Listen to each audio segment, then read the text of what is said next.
Anche dagli industriali del Veneto si leva forte la voce perché non si fermi la TAV. Semplice quanto chiara la posizione espressa oggi dalla presidente vicaria di Un'Industria Veneto Centro. Gli investimenti comunque si fanno su un medio-lungo termine, perciò se sono stati cantierati effettivamente vanno avanti, noi non fermiamo, non siamo quelli. Una posizione critica su un tema di rottura come un governo che secondo la presidente vicaria manca in genere di visione a lungo termine. Oggi assistiamo più a uno scambio, cioè io ti do questo, tu mi dai quest'altro, ma il progetto che noi abbiamo lanciato oggi che valenza ha? Quello di avere un orizzonte temporale e di avere una visione, cosa che noi oggi non vediamo nel nostro Paese.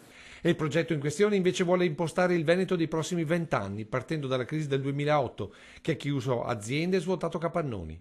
Il Veneto è dopo la Lombardia la regione più cementizzata d'Italia, 92.000 capannoni di cui il 35%, ovvero 32.000, solo tra Padova e Treviso, uno ogni 35 abitanti. Di questi almeno 11.000 sono chiusi o inutilizzabili, con pericolo che vengano riempiti illegalmente, come è già capitato, di rifiuti tossici.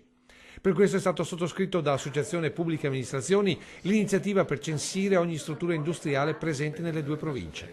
Verranno rilevati luogo, età e servizi collegati, quale riconversione sia possibile per un capannone o addirittura se un'intera area industriale abbia ancora un senso di esistere. E tutto questo attraverso la raccolta dati da diverse fonti, tutti con un unico archivio. Questo grande database che permetterà a tutti di avere dati omogenei e perciò sia le amministrazioni pubbliche in generale sia gli imprenditori. Questi dati omogenei ci permetteranno poi di pianificare tutti insieme, ognuno col proprio ruolo ovviamente, quello che è il domani, il futuro del nostro territorio.